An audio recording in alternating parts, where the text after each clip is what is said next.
Operation നുംകോറുമായി ബന്ധപ്പെട്ട് നമുക്കറിയാം എന്തൊക്കെ തരത്തിലുള്ള പുകിലുകളും കോലാഹലങ്ങളുമായി ഉണ്ടായിരുന്നത്. വാഹന പരിശോധന നടത്തുന്നു, ചോദ്യം ചെയ്യുന്നു. എന്തായാലും ഈ കേസ് അതുമായി ബന്ധപ്പെട്ട് കേസുകൾ പോലീസ് രജിസ്റ്റർ ചെയ്തിട്ടുണ്ട്. ഈ പോലീസ് രജിസ്റ്റർ ചെയ്ത കേസിലെ ഒരു മുഖ്യപ്രതിക്ക് ചോദ്യം ചെയ്യലിന് ഹാജരാകാൻ ആവശ്യപ്പെട്ട് നോട്ടീസ് നൽകിയിരിക്കുകയാണ്.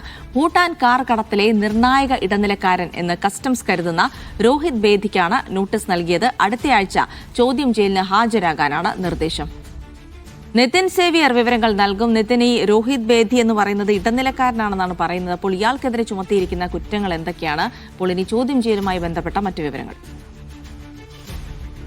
ഭൂട്ടാൻ കാർ കടത്തിൽ പോലീസ് രജിസ്റ്റർ ചെയ്ത ആദ്യ കേസിലെ മുഖ്യപ്രതിക്കാണ് ഇപ്പോൾ ചോദ്യം ചെയ്യലിന് ഹാജരാകാൻ നോട്ടീസ് അയച്ചിരിക്കുന്നത്. മുഖ്യപ്രതിയായ രോഹിത് ബേദിക്കാണ് എറണാകുളം സെൻട്രൽ പോലീസ് നോട്ടീസ് നൽകിയിരിക്കുന്നത്. രോഹിത് കേരളത്തിലേക്ക് കൂടുതൽ കാറുകൾ വിറ്റിട്ടുണ്ട് എന്ന നിഗമനത്തിലാണ് പോലീസ് ഉള്ളത്. ഇയാളെ ചോദ്യം ചെയ്താൽ മാത്രമേ ഈ തട്ടിപ്പിന്റെ വ്യാപ്തി തിരിച്ചറിയാനാകൂ എന്നാണ് പോലീസ് കരുതുന്നത്. പോലീസ് കേസെടുത്തിരിക്കുന്നത് കലൂർ സ്വദേശിയായ 22കാരന്റെ പരാതിയിലാണ്. ഭൂട്ടാനിലെ ഇന്ത്യൻ എംബസിയിൽ ഉപയോഗിച്ച ടൊയോട്ടോ ലാൻഡ് ക്രൂയിസർ കാർ എന്ന വ്യാജേനയാണ് ഭൂട്ടാൻ പട്ടാളം ഉപേക്ഷിച്ച കാർ നൽകി കബളിപ്പിച്ചെന്ന് പരാതിയിലുള്ളത്. ഓപ്പറേഷൻ നംകൂർ തുടങ്ങിയപ്പോഴാണ് ഈ ഹിമാചൽ പ്രദേശിലെ ഷിംലയിൽ എത്തിച്ച് വ്യാജ രജിസ്ട്രേഷൻ നടത്തിയ കാറാണ് ഇതെന്ന് ഉടമ തിരിച്ചറിഞ്ഞത്. തുടർന്നാണ് പരാതി നൽകിയത്. 14 ലക്ഷം രൂപയായിരുന്നു ഈ കാറിന് വിലയായി യുവാവ് നൽകിയിരുന്നത്.